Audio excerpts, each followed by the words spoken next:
Election day morning, I'm sitting on this bench waiting for the bus, and this girl sits down next to me, and she's like, "Good morning." She's so happy. I'm like, "Good morning." She's like, "Did you vote?" And I was like, "Nope." And she got like really upset. She was like, "What? How you gonna not vote? You gonna let that maniac run our country and put us in concentration camps? If we go to World War III and nuclear holocaust and all that happens, it's gonna be your fault." And I was like, "Look, I used to believe in the government and all that. I used to vote. I voted for Bernie Sanders." And she was like, "I didn't vote either." There's a lesson here, and I'm not the one that's gonna figure it out. A lot of people have a bias when they vote that comes from being conditioned by your family and their values, which comes from culture and a history of values. Here's actually a graphic that explains it very, very, very well. Let's go to the thought bubble. The first and most important source of our politics is family. This makes a lot of sense since kids either want to emulate their parents or reject their ideas, and parents are usually the first people that express political opinions to kids. As I suggested, family can influence your political outlook in negative and positive ways. If you respect your parents and admire them, it's likely that you will adopt their political ideology. On the other hand, adopting an opposing political view can be a form of rebellion. Still, for the most part, liberal parents breed liberal children, and conservative parents create new generations of conservatives. A second major influence on political ideology is social groups, which in this case refer to one's race, gender, religion, or ethnicity. Obviously, these are generalizations, but certain groups tend to fall predictably into liberal or conservative camps. African Americans and Jewish people are among the most liberal Americans, while white Catholics tend to be conservative. Latinos are an interesting case because many identify as Catholic, but they tend to be more liberal politically. One of the reasons that many use to explain why African Americans and Latinos tend to be liberals is that these groups are disproportionately poor and receive a significant share of government benefits. To this way of thinking, economic self-interest is a prime determiner of where one stands politically, and it also explains why white conservatives, especially those who are wealthy, favor policies of lower taxes and less government intervention. One problem with this purely self-interested view of political ideology, though, is that there is a large number of low-income, low-wealth white voters who also do or would gain from more government benefits, but they tend to be conservative. In other words, be careful when you try to define a person's politics by looking at their bank account. Gender also... So basically, the thing that inspires you to vote is your economic class for the most part. A lot of people say when you're young, you're a Democrat, but when you get older, you'll be a Republican. And I barely started to make it into a tax bracket level where that could even seem kind of close to possible, but never, not quite, ever, not really. I also wouldn't say that, as much as I feel like I've been indoctrinated to believe I'm a Democrat. I don't think that's true either. I would say that I probably identify more as libertarian, but more on that later. Yeah. We'll get to that.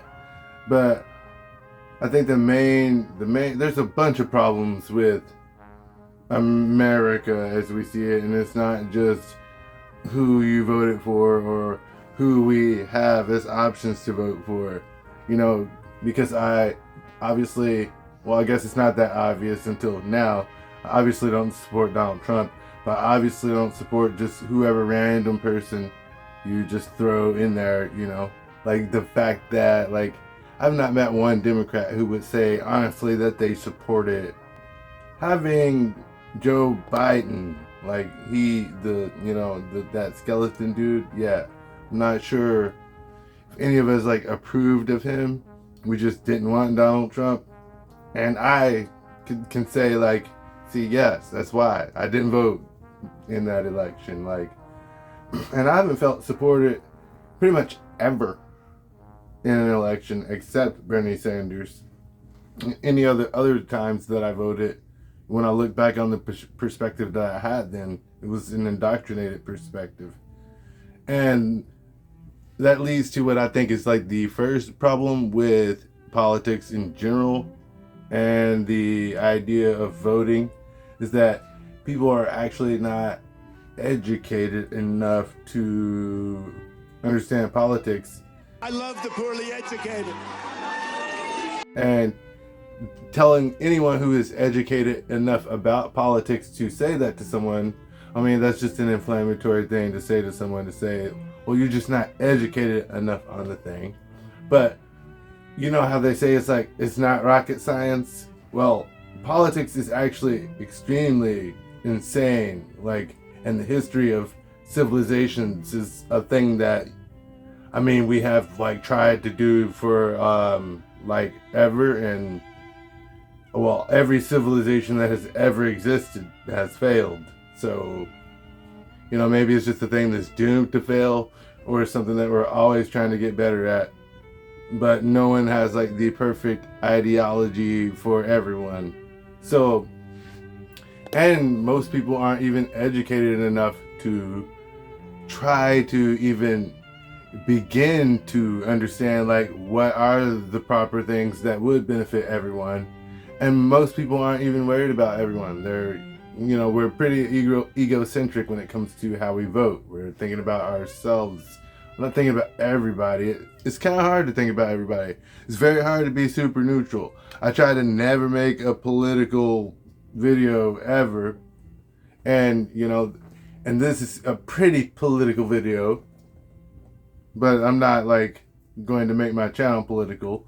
But it feels like it's important to say that I think the first thing American human beings need to do is actually like, you know, consume the boring history of world civilization and understand how past politicians have behaved, like how they, you know, got into office and stuff, you know, and, you know, not saying that anybody's like anybody or anything like that, but, you know, there are ways to get into power, and people know it's manipulation. It's not like a politician's promises aren't even like to you. They're indebted to, first off, the central bank, who owns the giant debt against America and pretty much most developed countries.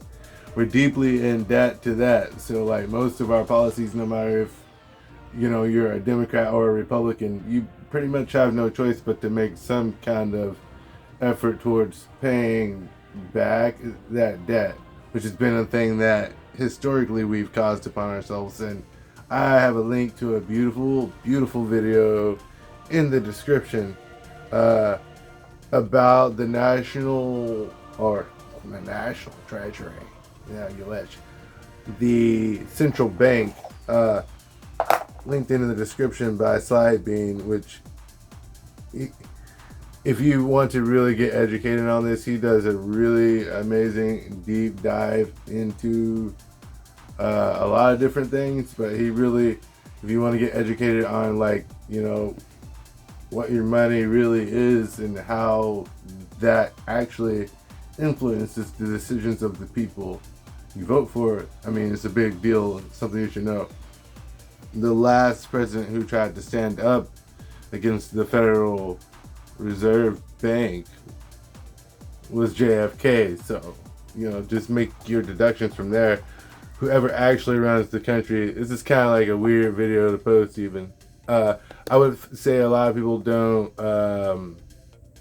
you know, a lot of presidents, you can't really expect them to want to stand up to something that terrifying. I mean, I don't think a lot of people, you know, whoever actually knows the truth about the things, it's like, it's a really dangerous thing. Whoever actually knows.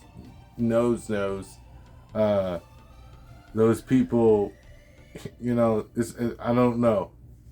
It's not something I want to talk about, obviously, on this channel. But I just don't believe that the human beings that, you know, they're parading in front of us are the people who are in control of the world or America right now. I had this friend who, they supported Gaza, which is a weird thing to say. Like I might as well go all the way super political. You know, and they were someone who showed me like all the videos of like the refugees and stuff, and you know, with me, I'm like, you know what, I'm a poor person, so I've lived in all kinds of ghettos and all kinds of different places, and I've lived with these refugees, different refugees from different countries, and the refugees always come from both sides, like regardless of like where you draw the political line. I feel like everyone who resorts to violence is wrong. I feel like the whole idea of the way everything works right now is wrong. The way we are still fighting each other for power, and instead of learning ways to actually balance power, because obviously checks and balances is totally out of whack right at this moment. And you know, the presidential seat, I guess I always had this much power, but no one like abused it as much as President Donald Trump, which, you know, I would say is a thing that is very super negative, yes. And his association with Elon Musk, which Elon Musk we all know is a psychopath. And even if, you know, like, it's a thing, like, I'm trying my best to, I am neutral, you know, like I just said about Joe Biden, and I don't even know Kamala Harris well enough. Like, that's my whole thing with Kamala Harris. It's like, just, hey, here I am, like, I'll be the president. Like, who are you? Like, well, just Google me, and I'm actually famous. Like, well, I never heard of you until 2 weeks ago. Like, sorry. And plus, also, on top of that, it's almost like voting is really a privilege anyway. Like, if you have a job that's going to let you off to vote and give you, like, the paid time off, or you can afford just, like, not going to work that day, like, that's a privilege. You know, at that time in my life, there's so many factors towards not voting and feeling just completely invisible. Like, and the way the Electoral College works, and how many, it's kind of like the whole idea with the Bible. How if you're reading the Bible in English, you know the Bible has been translated from Hebrew to like Greek, and then to Latin, and then to Old English. And like how many washes that is to an idea, you know, in a language. My whole point is we need to come up with some kind of idea where, you know, like, people with empathy should be the people who actually, you know, govern life. And, you know, and it's very hard to even think about, like, you know, like any kind of like change in the government, obviously, because the Constitution is set in such a way that, you know, it can be abused as it is right now. But, you know, what we really need is some kind of like system that is balanced and empathy. Like, and that's where I work. Oh yeah, the Gaza thing, or with refugees. You know, whoever the enemy is like such a diluted thing from so much propaganda, and like everyone's gonna tell you that they're the enemy, and, you know, like, and your news sources paid for by, you know, whoever you vote for. So like they're gonna side with who you vote for. And this is where I would insert my ground news sponsorship, but I don't have one of those because I'm a small YouTuber. So if you got this far in the video and don't hate it, you should hit the like button and subscribe. But yeah, I was explaining to this person who was trying to explain to me that I don't have empathy because I wouldn't post the Gaza thing on my page, on my Facebook page. And I was explaining to that person that, like, the way I show up in the world is to help people in a more direct way. Like, politicians, like, if I was a politician, which I don't know, I don't think I'm called to be,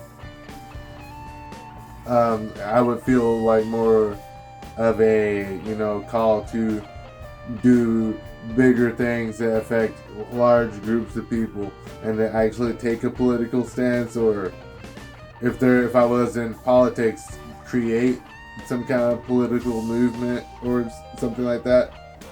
But where I work is with people directly, and like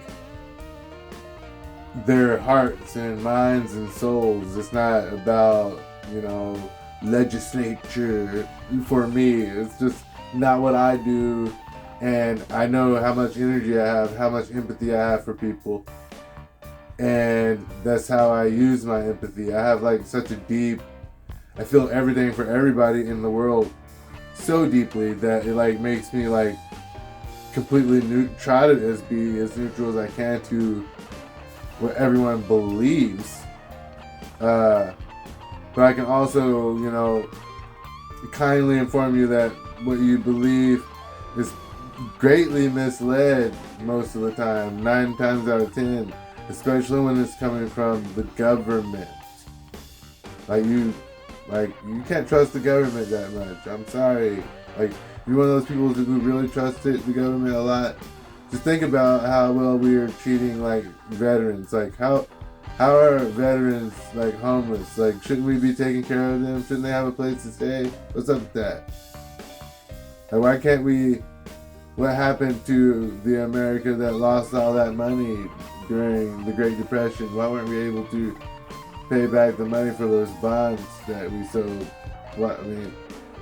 Could it be that we're not perfect in that maybe that politicians lie to us sometimes to get into office to push their own personal agendas? I don't know.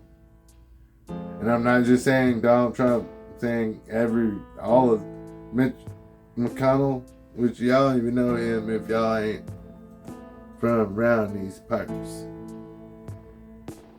But yes, if you want to add to this conversation, if you made it this far in the video, I hope you did. Leave a comment. Not that angrily, I hope. I will turn the comments off so quick. So, you've been warned. And stay mindful. Hopefully this video is long enough. I'm gonna have to cut the shit out of it because I'm an asshole.